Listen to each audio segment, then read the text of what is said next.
사람이 살면서 하루에 배출하는 폐기물이 엄청나게도 약 1kg 정도가 된다고 합니다. 그런데 우리는 이렇게 배출하는 폐기물이 어떻게 처리되는지 잘 모르는 게 사실입니다. 보기 좋고 향기로운 것을 가까이 하고 보기 싫고 악취가 나는 것을 멀리하는 것은 당연한 일입니다. 그렇지만 누구나 다 기피한다면 이른바 혐오시설은 어디에 세워야 할까요? 꼭 필요하지만 내 집 주변에 들어서는 것은 싫어하는 혐오시설을 둘러싼 사회적 갈등과 해법을 알아보겠습니다.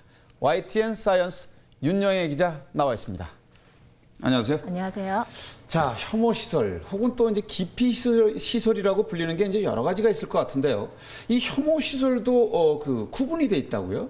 네, 일반적으로 일선 공무원들은 혐오 시설을 보통 세 종류로 구분을 한다고 합니다. 매립장, 소각장, 그리고 분뇨 처리장인데요. 그런데 오장이라고 해서 여기에 하수 처리장과 화장장을 추가하는 경우도 있다고 합니다. 소각장, 매립장, 화장장 등 듣기만 해도 내 집 주변에 들어서는 것을 반길 수는 없을 것 같습니다. 시설들이 이제 우리 동네에 설치되는 것을 반대하는 것을 놓고 뭐 단순히 이기주의다 뭐 이렇게 볼 수는 없을 것 같은데 어떻습니까? 맞습니다. 내 집 뒤뜰에는 절대 안 된다는 님비 현상을 일방적으로 매도할 수는 없을 것 같습니다. 어느 누구도 당사자가 되면 유사한 반응을 보일 수밖에는 없을 텐데요. 문제는 이런 시설들이 필수적이기 때문에 어딘가에는 설치돼야 한다는 점이라고 볼 수가 있습니다. 네. 꼭 필요하기 때문에 어딘가에는 이제 반드시 유치를 해야 하는 거지 않습니까? 그렇다면 누군가는 이제 양보를 해야 할 텐데 이게 참 쉽지 않은 과정일 것 같거든요. 어떻습니까? 네, 실제 취재를 해보니 한 채 양보도 없이 팽팽한 대립 상황이 계속되고 있었습니다. 기피시설을 유치하지 않으려는 주민들의 입장을 들어보니 무조건적인 이기주의라고만은 할 수 없는 상황이었습니다. 송전탑 공사가 진행 중인 밀양시 부북면 평반마을. 마을 주민들이 트랙터와 경운기로 바리케이드를 설치해 장비와 인력의 현장 진입을 막고 있습니다. 한전하고 대체하겠습니다. 그러니 절대로 못합니다. 경찰 기동대 9개 중대가 배치됐고 반대 주민들이 현장에 진입하려다 몸싸움이 벌어졌습니다. 8년째 계속되고 있는 밀양 송전탑 건설을 둘러싼 갈등. 주민 반대로 착공 후 11차례나 공사가 중단되면서 밀양 4개면에 철탑 52개를 세우겠다는 계획이 차질을 빚고 있습니다. 난항을 거듭하자 정치권의 중재로 전문가 협의체까지 가동돼 40일간의 활동 뒤 송전탑 건설이 불가피하다는 최종 보고서를 국회에 제출했습니다. 7월 8일 제출된 최종 보고서의 내용을 저희 한전은 수용합니다. 밀양 지역 갈등 해결을 위해 국회에서 다수 의견에 대한 공고안을 채택하여 주시길 건의드리며 하지만 주민 측은 제대로 된 토론과 절차를 거치지 않은 보고서는 무효라고 반발했습니다. 시작부터 끝까지 다 베껴 쓴 보고서, 그리고 부인할 수 없는 대필의 의혹이 있습니다. 수천 명 주민의 목숨이 달려있는 이런 사안을 어떻게 다수결로 결정할 수 있다는 말입니까? 한전이 송전탑을 건설하려는 이유는 올해 말 완공될 예정인 신고리 3호기 때문입니다. 수도권에 전기를 공급하려면 원전에서 경남 창녕의 변전소까지 90km 구간에 모두 161개의 송전탑이 필요합니다. 신고리 원전 3호기의 용량은 140만 킬로와트. 매년 여름과 겨울철 전력 수급난이 우려되는 상황에서 숨통을 틔워줄 수 있다는 게 한전의 설명입니다. 우리나라의 전력 수급 위기를 극복하기 위해서는 밀양 송전선로 공사가 순조롭게 원활하게 차질 없이 진행되어야만 합니다. 주민들이 송전탑 건설을 반대하는 가장 큰 이유는 땅값 하락입니다. 농사를 짓는 땅과 임야가 전 재산인 주민들은 논 한가운데에 송전탑이 들어서면 나머지 농토도 가치가 떨어진다고 주장합니다. 내가 한평생 농사만 짓고 살았습니다. 손발 이거 나보다 해가지고 살아온 보람이 없답니까? 자녀들한테 뭐로 밀어주겠습니까? 500m 간격으로 들어서는 송전탑에서 발생할지 모를 전자파도 반대 이유입니다. 765kV 고압 선로가 지나가는 만큼 주민들은 암 발생 가능성까지 제기하며 선로를 땅에 묻는 지중화를 요구하고 있습니다. 하지만 한전 측은 전자파는 과학적 근거가 없는 데다 지중화에 천문학적인 비용이 든다며 난색을 표시하고 있어 양측의 대치는 당분간 풀리지 않을 전망입니다. 밀양 송전탑 외에도 혐오 기피시설을 둘러싼 논쟁은 계속 있어 왔습니다. 3년째 추모공원 건립을 추진하다 주민들과 갈등 끝에 무산된 안산시. 화장터 부지 인근에 별도 도로를 건설해 접근성을 높이기로 하는 등 지역 인프라 확충에도 신경을 썼지만 주민들을 설득하는 데는 끝내 실패했습니다. 화장시설이 건립될 경우 마을 이미지가 크게 훼손될 수 있다는 우려를 불식시키지 못한 겁니다. 톨게이트에 붙여서 화장장이 지어지게 되면은 안산 이미지에도 아주 치명적일 거고 또 안산 역사에도 그런 걸 추진한 사람은 길이 남을 겁니다. 이거 절대 될 수 없는 일이라고 판단됩니다. 주민들이 반대하는 데는 또 다른 이유가 있었습니다. 유골을 회수하기 위해 보통 시신을 700도에서 태우는데 이 경우 발암물질인 다이옥신이 배출되기 때문입니다. 물론 배출량이 환경 기준을 넘지는 않지만 화장장 주변 거주 주민들은 불안할 수밖에 없습니다. 게다가 양상동 지역에는 이미 소년원, 사격장, 변전소 등 기피시설이 몰려 있어 이 지역 주민들에게만 사회적 부담을 지운다는 억울한 심리도 깔려 있었습니다. 이런 상황에서 주민들의 입장이 제대로 반영되지 않다 보니 반발의 강도가 더욱 커질 수밖에 없었습니다. 행정의 속성상 이제 효율성을 중시할 수가 있고요. 또 책임감이 있다 보니 결과를 아무래도 중요하게 접근을 하는 것 같습니다. 반면에 주민들은 자존심의 문제도 있을 수 있고요. 또 그 과정에 본인들이 충분히 참여한다라는 그런 어떤 만족감도 있게 필요하기 때문에 더러운 물을 정화해 한강으로 흘려보내는 난지물 재생센터. 주로 종로와 용산, 강남 등 서울 지역의 생활하수나 분뇨를 처리하고 있지만 고양시에 자리 잡고 있습니다. 인근 마을인 고양시 덕양구 대덕동 주민 400여 명은 최근 난지물 재생센터 정문까지 진입해 마을에 도시가스 설치를 지원하고 복지시설을 확충해달라고 요구했습니다. 이 밖에 고양시에는 장사시설 4곳을 비롯해 분뇨 처리장 등의 환경시설 4곳, 수용시설 3곳 등 모두 11개의 서울시 기피시설이 있습니다. 대부분 90년대 이전에 설립된 시설로 지방자치제 실시 이후 두 지자체는 이 문제로 계속 갈등을 겪어왔습니다. 방사능 폐기물 처리장도 지역 주민의 극심한 반대에 부딪혀 번번이 무산된 대표적 기피시설 중의 하나입니다. 1990년 안면도에서 만여 명의 주민이 반대운동을 벌여 과학기술처 장관이 사퇴했고 2003년 부안이 후보지로 선정되자 주민과 경찰이 충돌해 700여 명이 다치기도 했습니다. 결국 정부는 중저준위 방패장과 고준위 폐기물 중간 저장 시설의 건립 계획을 분리해 중저준위부터 처리하기로 하고 2005년 주민투표를 거쳐 경주를 중저준위 방패장 부지로 선정하기에 이르렀습니다.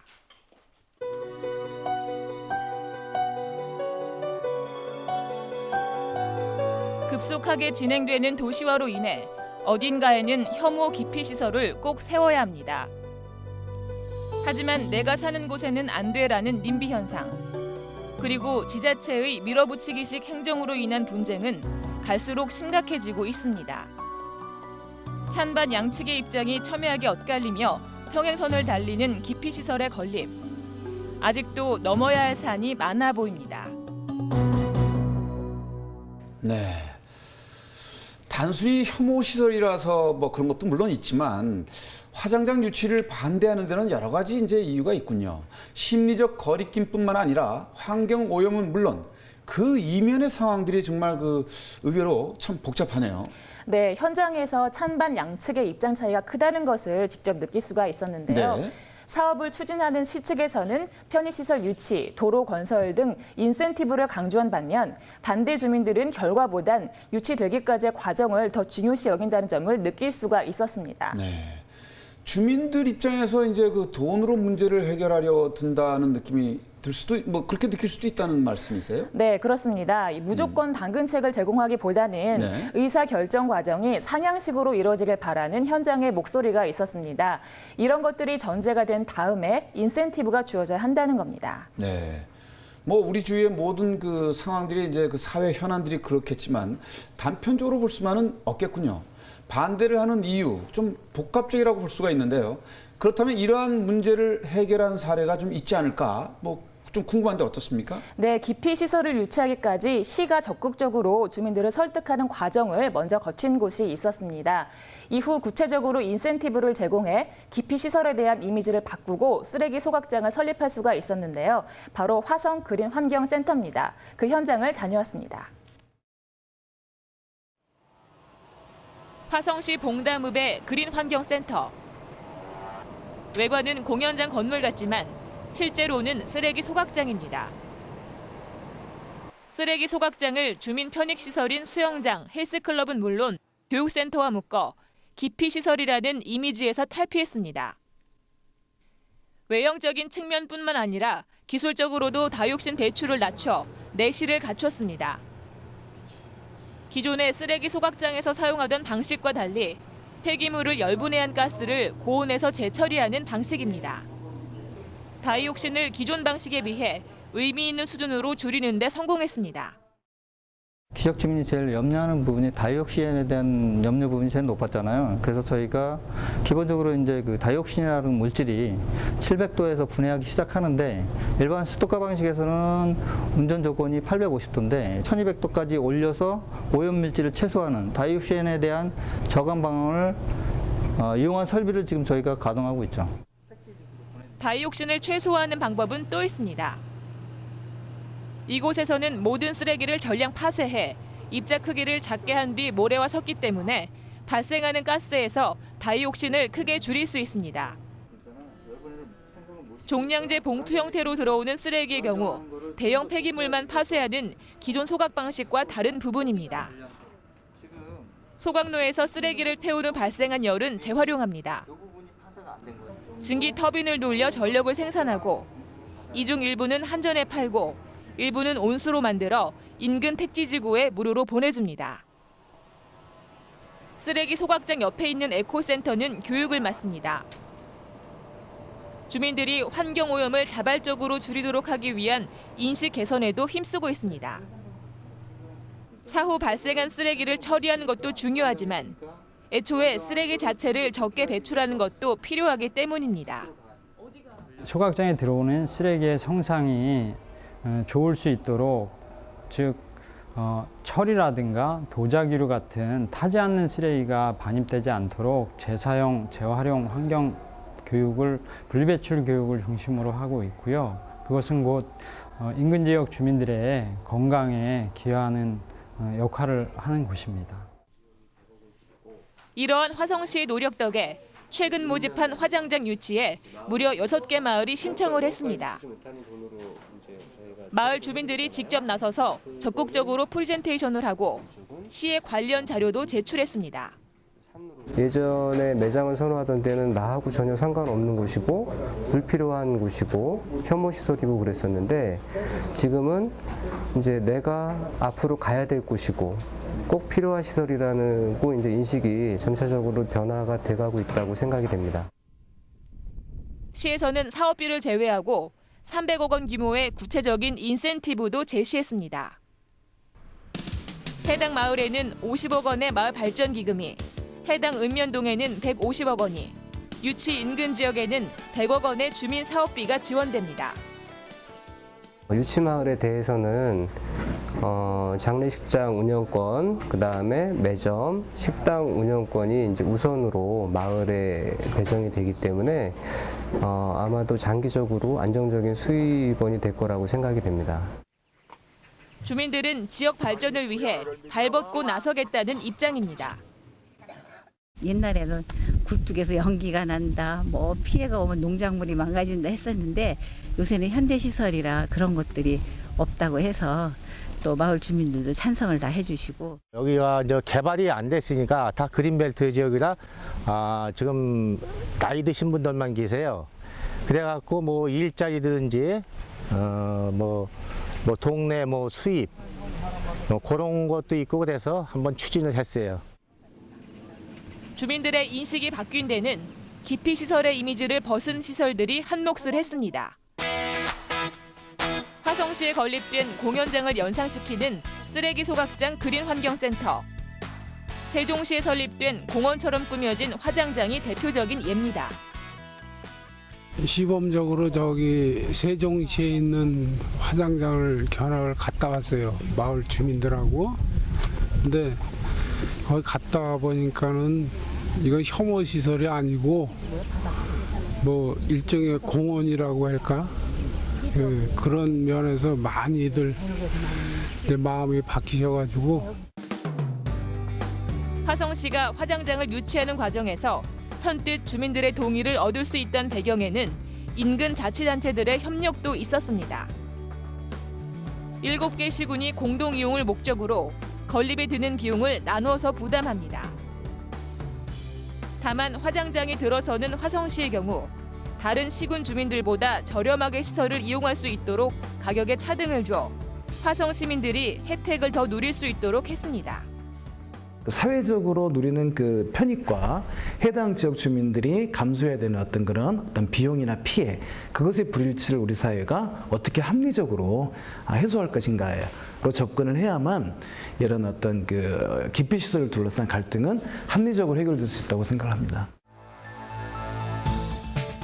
주변에 기피 시설이 들어서는 것은 어느 누구도 바라지 않습니다. 하지만 어떻게 만들고 관리하며 어떤 혜택을 주느냐에 따라 얼마든지 선호시설이 될 수도 있습니다. 지자체가 밀어붙이기식보다는 시민들을 설득하고 스스로 엄격한 기준으로 시설을 운영하는 자세. 혐오 시설을 누구나 원하는 선호시설로 바꾸는 힘입니다. 네, 좀 의외인데요. 마을 주민들이 이제 화장장을 서로 유치하겠다고 나오는 게 정말 신선해 보입니다. 마을 어르신들께서 유치에 필요한 자료를 직접 수집하고 또 프리젠테이션을 한다고 하니까 좀 느낌이 좀 많이 다르네요. 네, 제가 갔던 비봉면의 경우 그린벨트 지역이라서 지역 개발이 절실한 상황이었습니다. 게다가 고령 인구가 많아 젊은 층이 이용할 만한 편의시설보다는 생애 마지막에 이용하게 될 화장장 건립이 차라리 주민 복지에 기여할 수 있다는 공감대가 형성돼 있었습니다. 네, 그렇군요. 사실 화장장은 인간이라면 누구나 거쳐가야 할 어떻게 보면 사회 공익시설이 아니겠습니까? 우리나라의 장묘 문화도 이제 매장에서 좀 화장으로 바뀌는 게 추세라는 점을 감안한다면 지역 주민들의 반응도 좀 이해가 좀 됩니다. 네, 그렇습니다. 다만 수요를 감안한 적절한 공급이 있어야겠죠. 네. 유휴 설비가 있는데도 화장장을 건립하겠다고 하면 주민 입장에서는 반대할 수밖에 없을 겁니다. 불필요한 시설을 건립해 주민들의 혈세만 축내기 때문인데요. 이는 결국 주민들의 반발을 불러올 수밖에 없게 됩니다. 분뇨는 농경사회에서도 있었습니다. 다만 자연 환경의 작용을 거쳐서 퇴비로 활용하는 등 나름대로 이제 쓸모있게 처리가 되어 왔는데요. 대도시에서 배출되는 쓰레기나 분뇨는 자연 정화에 맡기기에는 너무나도 역부족입니다. 어디선가 처리를 해야 합니다. 단순히 혐오 시설이라고 보기보다는 소각장에서 발생시킨 열 에너지를 전기로 돌려 사용하는 화성 그린 환경센터를 좋은 사례로 삼아야 하지 않을까라는 생각을 해봅니다. 지역 주민에게 경제적인 도움이 되고 다른 지역 주민에게는 환경적인 도움이 되는 솔로몬의 지혜를 발휘해서 기피 시설이 선호 시설로 바뀔 수 있기를 기대해 보겠습니다. 윤영희 기자 수고했습니다. 한 주간의 뉴스와 이슈가 있는 현장을 찾아가는 박사원의 YN하우. 오늘 준비한 소식은 여기까지입니다. 감사합니다.